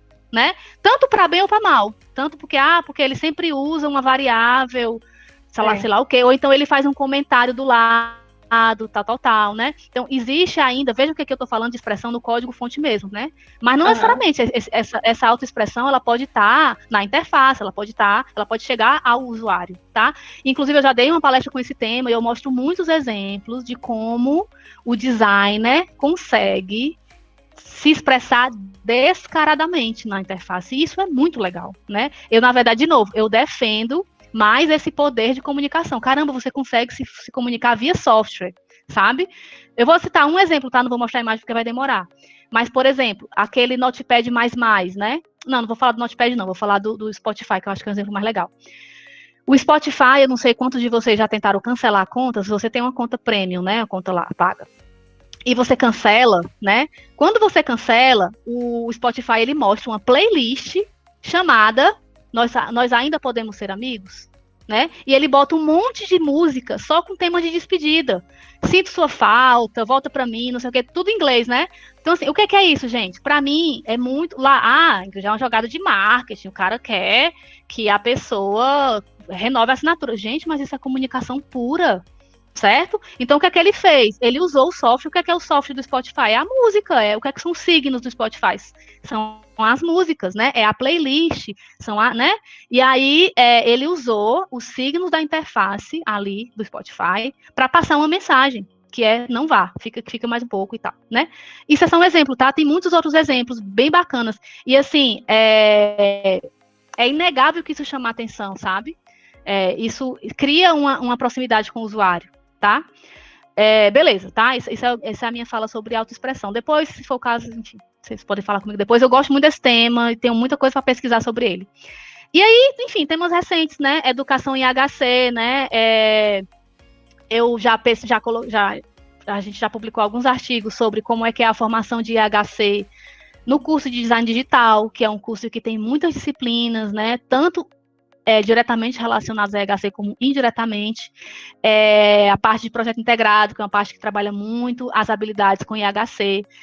Recentemente eu fiz um artigo muito legal sobre uma experiência que eu tive em sala de aula, que foi permitir que os alunos façam provas, não é uma prova pesquisada, porque eles não pesquisam por livros, mas é uma prova que eles podem usar uma folha de consulta, é um papel que eles mesmos elaboram, e eles podem usar aquele papel para fazer a prova. E eu fiz um artigo sobre essa experiência, né? Então, coisas com educação eu tenho tido interesse. A arte e tecnologia é um outro tema muito legal. Aqui eu sou diretamente influenciada pelo meu amigo João Vilney, né? Não sei se vocês conhecem, que ele é o vice-coordenador do curso de design. Ele tem um doutorado, ele é artista, né? Ele se classifica como artista. O doutorado dele é em artes e design, né? Ele é um performer, né? Então, a gente já tem um tempo que a gente tem tentado trabalhar junto com arte e tecnologia, e a gente tem feito alguns trabalhos, vou mostrar mais na frente. E visualização de informação, né? Isso aqui é bem recente, é desse ano, né? O Diogo, né? Ele está aí assistindo, é o meu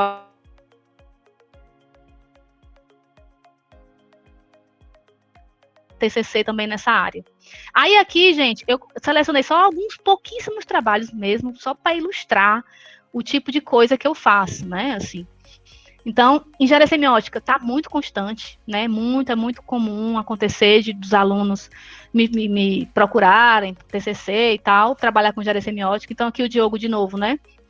O TCC dele foi uma avaliação da comunicabilidade, né? Do CIGA, né? Então, foi um trabalho bem extenso, assim, porque ele usou 2 métodos, né? Da engenharia semiótica, que é o método de inspeção semiótica e o método de avaliação de comunicabilidade, para falar sobre o portal da coordenação, enfim, tem lá o trabalho que ele fez, né? Esse trabalho aqui, por exemplo, é um aplicativo, né? Um aplicativo de aprendizagem, né? Por cartões, como é que chama? Flashcards, né?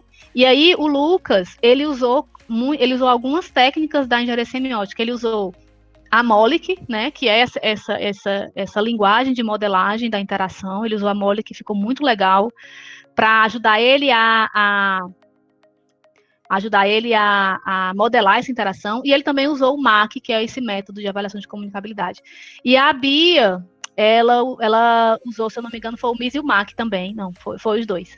Na avaliação, olha que legal, a avaliação da comunicabilidade, né, que é uma qualidade relacionada à engenharia semiótica, das configurações de privacidade do Facebook, né, então, basicamente, ela foi lá olhar se as pessoas conseguem compreender que tipo de configurações elas fazem. Por exemplo, você vai lá e diz assim, eu quero analisar as fotos, né? Enfim, ela fez esse estudo, né? Tem a ver com as configurações de privacidade. Certo? Então, aqui são exemplos, né? Acessibilidade. Esse trabalho aqui é bem recente, né? Foi do ano passado. A Bruna, que é uma aluna de design, ela desenvolveu muito legal o trabalho dela, voltado para a gente está chamando de necessidades especiais, mas basicamente é problemas de visão e de coordenação motora, né? Então, assim, a ideia dela, quando você instala a extensão, e ela realmente desenvolveu a extensão, você instala a extensão, você tem um tipo como se fosse um wizardzinho para configurar. Então, a pessoa vai usando, aí ele diz assim, qual o melhor botão que você acha? Ela vai marcando, né? Assim, o tamanho do botão, o espaçamento entre botões, o espaçamento entre linhas, vários ajustes na interface, e aí você consegue ajustar aquela interface para ficar mais confortável para você. E aí a ideia é que depois que essa extensão está habilitada, todos os sites, no caso do foco dela, todos os sites que usam Bootstrap, são ajustados automaticamente. Gente, ficou lindo o trabalho dela. E assim, como aluna de design, ela fez toda a tarefa de casa, sabe? Ela fez pesquisa prévia, né, com deficientes visuais, com idosos, né? Ela fez toda a parte de design, ela criou um logo, criou um site, sabe? Falando sobre a extensão, e ela fez uma avaliação também, então fez todo o pacote. Aqui é um outro trabalho, aqui só para mostrar, né, em relação a autistas, né? Esse aqui foi para desenvolver um aplicativozinho para auxiliar na comunicação, né? Porque, enfim, no estudo lá do Nilson, alguns autistas, né, que têm comprometimento em comunicação, eles se comunicam usando uma coisa chamada PECS, que é como se fosse é uma linguagem alternativa, é uma forma alternativa de comunicação, em que as pessoas comunicam através de imagens. Então, por exemplo, a criança está com fome, então ela mostra uma figura de uma comida. A criança quer ir ao banheiro, ela mostra uma figura de uma pessoa no banheiro, entende? Então, enfim. E aí ele fez a proposta de um aplicativo. Aqui, a Larice, ela fez uma avaliação de acessibilidade do site do campus, né, da UFC. E aqui a Ingrid, que ela fez, eu botei aqui porque eu fui co-orientadora dela, ela terminou o mestrado na Unifor. Também aqui foi bacana, gente, que aqui ela juntou, na verdade, EUD, né, Desenvolvimento de Sistemas por End Users, voltados para autismo. O trabalho dela foi muito legal. O que ela fez? Ela ensinou a App Inventor, vocês devem conhecer aquela linguagem, né? Aquele sisteminha para desenvolver aplicativo, do MIT e tal, parecido com o Scratch. Ela deu como se fosse um treinamentozinho de 1 dia, 2 dias, não me lembro, para pessoas da saúde, fonoaudiólogos, psicólogos, terapeutas, né? Para essas pessoas criarem como se fosse, não vou dizer jogo, mas como aplicativos, né, com atividades para os seus pacientes autistas, né?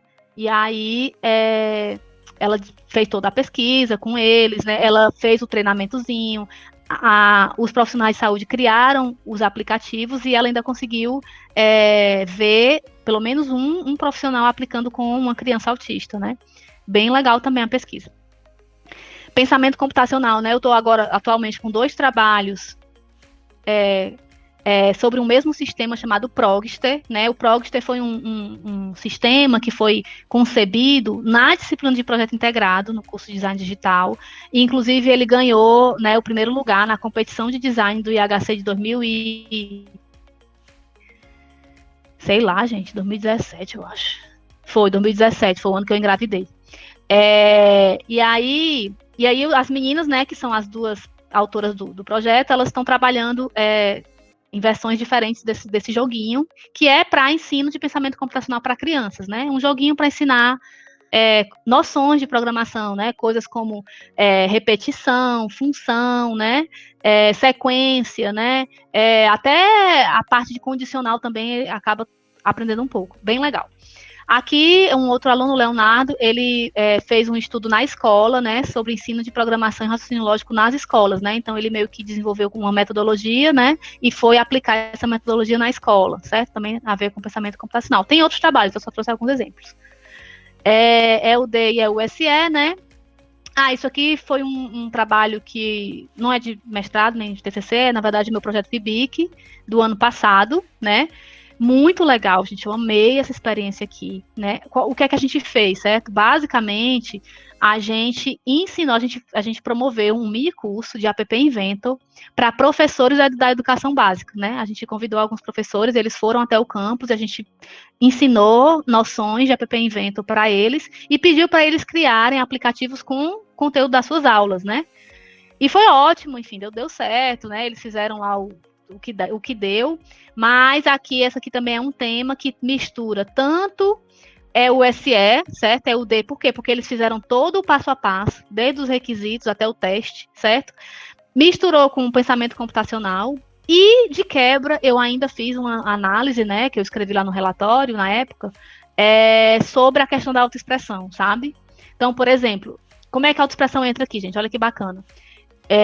Sei lá, eu tenho um professor de geografia, certo? Tinha um professor de geografia. Ele ficou fascinado com o fato dele poder usar o mapa, tipo geolocalização, sabe? Usar um mapa, dar zoom no mapa. E ele fez um monte de perguntas, tipo quiz, né? Todos os professores a gente meio que ensinou a fazer um quiz, né? Com telas com perguntas, contagem de pontos, e no final dizia quantos pontos a pessoa ganhava. Isso foi o que a gente ensinou. E aí cada pessoa fazia o quiz de acordo com sua matéria. E esse professor de geografia ficou alucinado quando ele viu o mapa. Então, ele criou várias perguntas, tipo assim, encontre no mapa o país tal, né? E aí a criança ia lá e tal. Veja que isso é uma coisa muito específica dele, né? A partir do momento que eu digo específico daquele designer, eu já estou falando de autoexpressão, certo?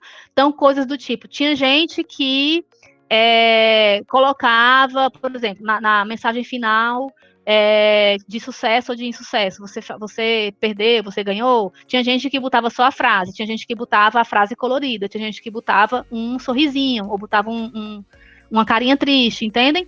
Ou seja, esses recursos, vejam, a gente está falando de comunicação. Conforme a pessoa vai aprendendo o que ela consegue fazer com o app Inventor, ela vai se autoexpressão. Muito legal também esse estudo. Aqui é o trabalho do Gilberto, nem sei se ele está aí, acho que não. Meu aluno de mestrado, né? Bem parecido, inclusive ele participou da oficina, né? Só que no caso da pesquisa dele, ele está buscando desenvolver um bot por voz, né? Um assistente de voz para EUSE dentro do App Inventor, né? A ideia dele é que a pessoa chegue e diga assim, eu quero criar um aplicativo com uma tela que tenha 2 botões. Aí o voice bot vai lá e monta para ele, sabe? Uma coisa meio automatizada. E aí a ideia é que assim, não é só programar, é trabalhar os conceitos, né? Então, o Gilberto já fez um estudo, por exemplo, como é que o App Inventor suporta certas atividades de engenharia de software. Por exemplo, não sei se vocês conhecem o App Inventor, mas ele tem lá o conceito da mochila. Tem uma mochila, realmente, uma mochilinha desenhada, que lá eu coloco, é como se fosse um repositório que eu coloco determinados códigos, né? Então, eu criei um código para fazer determinada coisa. Eu pego aquilo ali e boto na mochila. Ou seja, a mochila, ela está dentro do conceito de reuso, né? Então, agora, nesse momento, né, o Gilberto a gente está fazendo um artigo para justamente estudar como é que o App Inventor apoia essas atividades de engenharia de software, tá? E aqui foi um trabalho do Jânio, né, muito legal também, que ele fez dentro do projeto. Esse projeto aqui foi o projeto que eu trabalhei lá na PUC, né, de aprendizagem de raciocínio computacional através do design de jogos. Ele fez um estudo muito, muito bacana de teste, porque assim, nesse programa aqui, era com crianças, né, as crianças aprendiam a fazer jogos usando uma linguagem chamada Agent Sheets, e lá uma turma específica, que teve lá nesse projeto, o professor pediu para as crianças testarem os jogos uns dos outros, né? Só que não foi um teste aleatório, tipo, testa aí. O professor, não foi a gente, o professor, por conta própria, criou uma planilhazinha, né? Planilhazinha no Forms, sei lá, não sei se foi no Forms, acho que foi no Forms. E aí ele perguntava, né? O jogo tal, tem tal coisa, tá funcionando tal coisa. Ele meio que deu um passo a passo, né? Basicamente, gente, é como se fosse um checklist de teste. Muito legal. E as crianças testavam os jogos e colocavam ali o seu feedback, né? E esse feedback é como se fosse um reporte de jogos, de erros, né? Eu não me lembro se a Carla foi da banca. Tu foi, Carla? Acho que a Carla foi da banca. Não, foi a Paulinha, não me lembro. Enfim, e aí ele fez um estudo em cima destes testes, né? Ele foi olhar, tipo assim, a capacidade, gente, eram crianças de 11 anos, 12 anos, né? Então, a capacidade das crianças reportarem erros, né? Tinha gente que dizia assim, tá horrível, faz de novo, né? Tinha gente que dizia assim, olha só, você esqueceu de configurar a planilha inicial do jogo, por isso está começando errado. Sabe assim? Isso, de novo, um estudo lindo, tá? Quando você começa a olhar o que os usuários conseguem fazer, a gente fica bobo. Esse aqui é um tipo de trabalho desse tipo. Tá acabando, tá? E autoexpressão, né? Peguei só 2, esse aqui também é bem recente, né? É do ano passado, semestre passado. Esse aqui foi o primeiro trabalho que eu fiz, né? Não fui eu, foi o Anderson, aluno de TCC do design, que a gente investigou a autoexpressão em sistemas profissionais, no caso do Nubank, não sei, né? Ele percebeu coisas do tipo assim, em alguns formulários, né, no aplicativo, ao invés de ter, por exemplo, valor, a pessoa diz o valor da transferência, por exemplo. Lá não, lá ele diz assim, quanto você quer transferir, né? Nome, em vez de dizer nome, 2 pontos, ele diz assim, como você quer ser chamado, né? Então, o Anderson fez esse estudo, né, da comunicação do designer do Nubank e como é que isso afeta na experiência. Foi muito legal. Então, a gente descobriu coisas do tipo, a autoexpressão no Nubank, ela é positiva, certo? Porque cria uma aproximação com o usuário, né? Lembra que a gente está falando de experiência aqui, né? Então, o usuário, ele se sente como se fosse eu estou conversando com um chapa meu, né? Um camarada, certo? Isso é positivo. Em compensação, você investir em autoexpressão não significa que o seu sistema está livre de falhas de comunicabilidade, né? o Anderson, nesse estudo, ele encontrou problemas de comunicabilidade, né? Que é como se fosse assim, olha só, designer, tu quer ser legal, falando direitinho com o seu usuário, mas tu tem que se ligar que isso também ele pode também não entender. Isso foi muito legal, esse tipo de estudo, porque é o tipo de raciocínio, o tipo de reflexão que eu, por exemplo, não tive na minha tese, né? E o Anderson conseguiu trazer para o trabalho dele. Muito, muito legal. E aqui também foi um trabalho bem, bem bacana, que a Ingrid fez na época do TCC, que aí, bom, ela fez uma avaliação de comunicabilidade, né, usando até o sistema que eu desenvolvi no meu doutorado, né. Então, qual foi a ideia aqui? Olha só, as pessoas estão criando sistemas. Bora fazer um MIS ou um MAC para ver a qualidade dessa comunicação? Então, foi um desafio enorme para ela, inclusive ela teve muita dificuldade, mas deu certo, inclusive isso aqui foi um artigo, a gente conseguiu até publicar um artigo, e mostrar como você consegue aplicar um método de avaliação formal, né, como o MIS e o MAC, dentro de um sistema que é um sisteminha, que é uma coisa mínima, não é um sistema como o Office, como o PowerPoint, entendem? E foi bem, bem legal também a experiência. Pronto, aqui tem mais alguns trabalhos de educação em HC. Esse aqui foi um TCC de um aluno que trabalhou sobre, ele fez como se fosse uma nova versão do Moodle, focando em sala de aula invertida. Esse aqui foi o artigo que eu comentei com vocês, do que eu fiz, da folha de consulta, né? Aqui foram os artigos sobre o curso de design digital que eu compartilhei lá no workshop de ensino de HC do evento. Certo? Arte e tecnologia, né? Também recentíssimo, gente, do ano passado, né? O TCC da Jéssica, dessa menina aqui, ela desenvolveu um site, né? Que a gente teve muita dificuldade de dar um nome. O nome do site é Ada, que a gente não sabe se é Siva. E qual foi a ideia dela, certo? Ela criou uma coisa, um site, né? Baseado num livro, né? Num livro chamado A Guerra que Salvou a Minha Vida, não sei se alguém já leu. Só que ela criou esse site seguindo processos de design de interação. É como se fosse assim, é como se ela tivesse baixado nela um artista que sabe IHC. Né? Eu sou um artista, quero criar uma obra digital interativa, mas eu quero usar técnicas de IHC. Gente, vocês não têm noção de como foi difícil esse trabalho. Foi difícil demais, demais mesmo, porque caramba, a gente tá falando de criatividade, de criação, tipo, vai lá e cria, né? Mas peraí, vamos fazer aqui uma pesquisa de usuário, né? Vamos falar com quem lê o livro, vamos fazer o design de interação usando a Moloch, vamos fazer persona, vamos fazer isso. Foi um trabalho imenso e ficou lindo, porque a Jéssica, ela é muito talentosa, então ela criou as telas, ela criou as interações e ela programa, gente. Lembra da autoexpressão? Esse trabalho aqui é cheio da autoexpressão dela, né? Então ela chegou e desenvolveu, por exemplo, um exemplo, tá? Na história do livro, tinha uma menina que se sentia presa em casa porque ela tinha um problema no pé e a mãe dela meio que humilhava ela porque ela era uma aleijada e não sei o quê. E a mãe dela não deixava ela sair de casa. E então, como é que a gente representava isso na criação da Jéssica, né? E aí a gente chegou na metáfora da corrente. Então, olha que bacana. Quando o usuário interage, quando ele passa o mouse pela Ada, aparece uma corrente como se fosse invisível. Ela é invisível, quando ele passa o mouse, a corrente aparece presa no teto. Então, tipo assim, a Ada está presa em casa por essa corrente invisível, né? Cheio de poesia, cheio de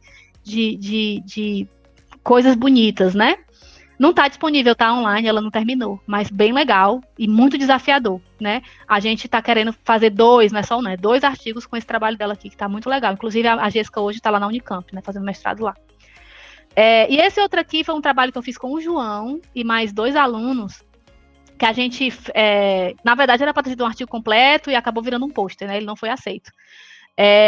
Mas, na verdade, a ideia foi fazer o MIS, a gente, né, usou um método de avaliação de IHC, para 3 obras de web art, que a gente chama. Aí vocês não conhecem, enfim, não vou entrar em detalhes, mas a gente olhou 3 web arts, né, e fez esse estudo, esse MIS, e uma coisa muito legal, que aí eu também fiz isso, né, foi esse estudo da autoexpressão, né, então, tipo assim, como é que o artista está se expressando nesse produto digital, né, que é uma obra de arte. Gente, isso aí tem muito pano pra manga.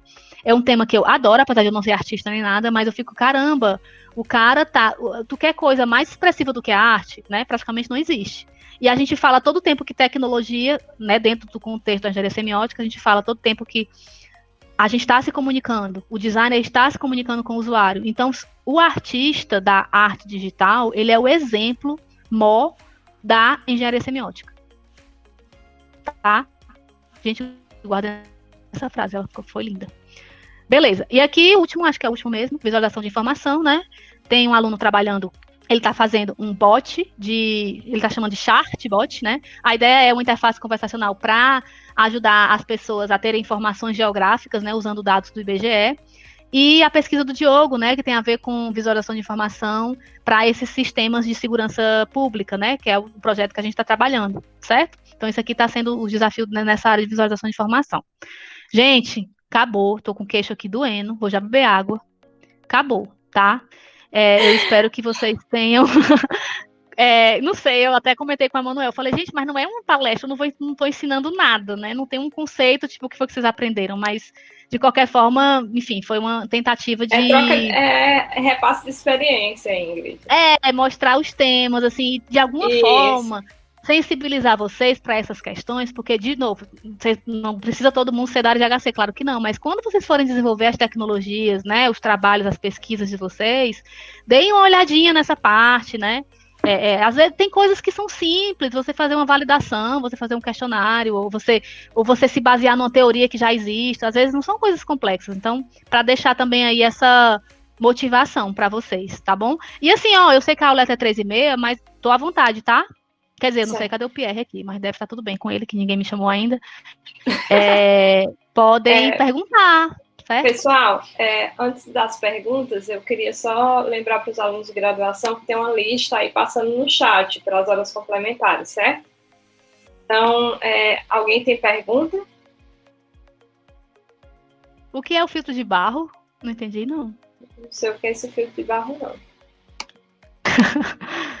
Foi o Misilmar, que a Bia tá aí. O Diogo também. Ai, que fome. O Ai, que fome. Sim, o aplicativo, demais.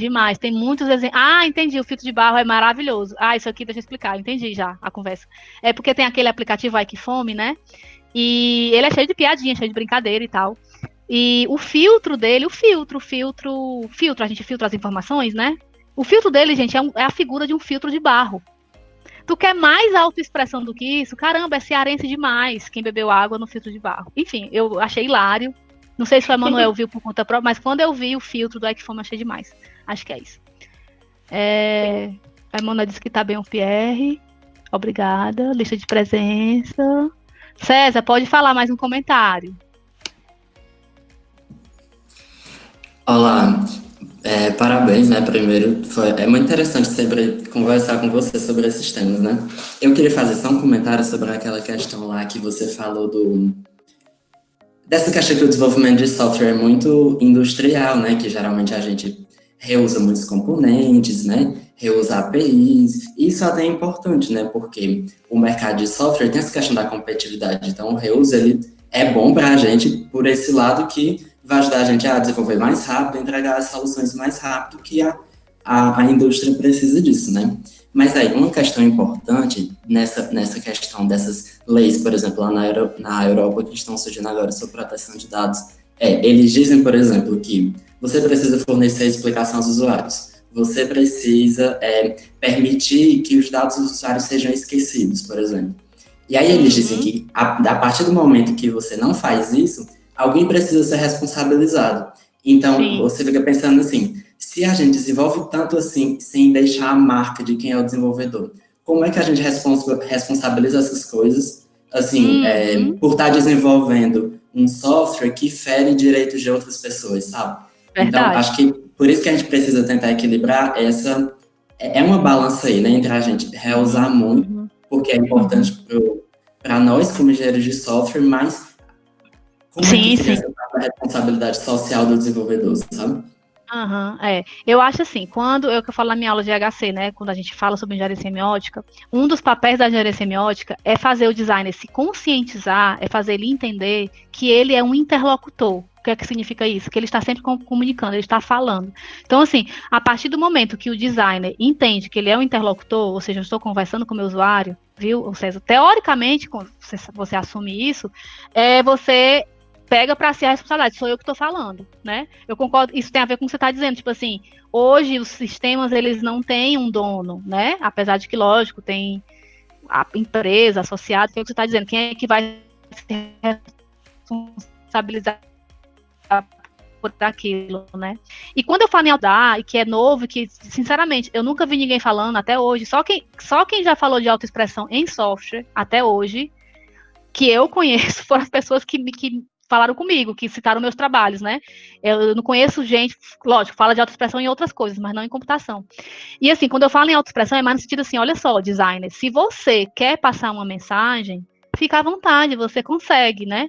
E também no sentido de, se você está dando um recurso comunicacional para alguém, por exemplo, os end users, você vai ter que saber que ele vai abusar ou usar ou abusar da autoexpressão dele, porque ele não foi treinado para reprimir isso, como a gente vê isso na engenharia de software, entendem? Então, assim, de novo, não precisa estar aqui no Office, no PowerPoint, o Bill Gates aparecendo e dando oi. Não é isso a autoexpressão que eu estou falando, né? Mas, por exemplo, sem questões políticas, tá? De verdade. Há um tempo atrás, eu já mostrei isso para alguns alunos, criaram um plugin do Chrome chamado Fora Temer. Não sei se vocês já viram. Gente, é fantástico. Você instala o bicho, a extensão, e o que é que ele faz? Toda vez que aparece a palavra Temer ou Michel Temer, ele troca por Temer golpista. Então é muito engraçado você colocar no Google Temer e aparecer as notícias, Temer golpista falando não sei com quem, Temer, sabe assim? O que é isso? Olha só, aquele cara que criou aquele plugin, ele domina a tecnologia de criação de plugin. Sabendo disso, né? E sabendo que ele conversa com alguém, ele foi lá e mandou a mensagem política dele, tá? De novo, lembra da fake news? Se a gente dá liberdade para as pessoas se expressarem na internet, elas falam o que elas quiserem, né? Se a gente dá liberdade para as pessoas programarem, elas também podem programar o que elas quiserem. É isso que eu estou dizendo. Eu não estou defendendo. Eu acho sensacional. Por exemplo, já teve plugin parecido com esse que mudava o nome de pessoas judias, altamente racista, entendeu? Então também tem essa consequência, tá? Então, só para esclarecer, eu sou defensora da autoexpressão no sentido de reconhecer que você está dando um meio de comunicação para alguém e a pessoa que se apropria daquilo, ela pode tirar proveito disso, para mal ou para bem, tá? É isso. Mais alguma pergunta? Ingrid, eu tenho uma aula agora, 15h30, né? Então, assim, eu não sei nem se eu posso deixar a sala aberta, porque eu vou precisar entrar em outra videoconferência. Certo? Aí Obrigada aí pelo parabéns para quem deu. Pessoal, eu queria agradecer, né, a Ingrid, né, pela palestra. Ela vai ficar disponível, depois a gente vai... Ingrid, eu queria saber se tu permitiria a gente colocar no YouTube do PET, para a gente poder divulgar a palestra. Pode colocar. A gente vai colocar das outras também. A gente vai dar uma ediçãozinha no começo e no final. Aí... Pronto, tira a parte do... Isso. Exatamente. Aí eu peço para o pessoal editar e aí divulga, certo? Então, pessoal, tá bom, assim, à vontade, Carla. Deixa aí teu e-mail disponível, quem tiver interesse, principalmente os alunos de graduação, de mestrado, né, a colaborarem aí com as pesquisas da Ingrid, muito legal, né? E aí é isso. Obrigada, pessoal. Qualquer coisa, falem comigo, ingrid@ufc.br, é o meu mais fácil. A lista de presença dos alunos de graduação já peguei, e a lista de frequência dos alunos de mestrado tá no WhatsApp, tá? Ok. Obrigada, Podemos Ingrid. ir, então? Tchau, pessoal. Dá um obrigada. tchauzinho. Tchau, obrigado. Tchau. Tchau, Ingrid. Tchau. Tchau, gente.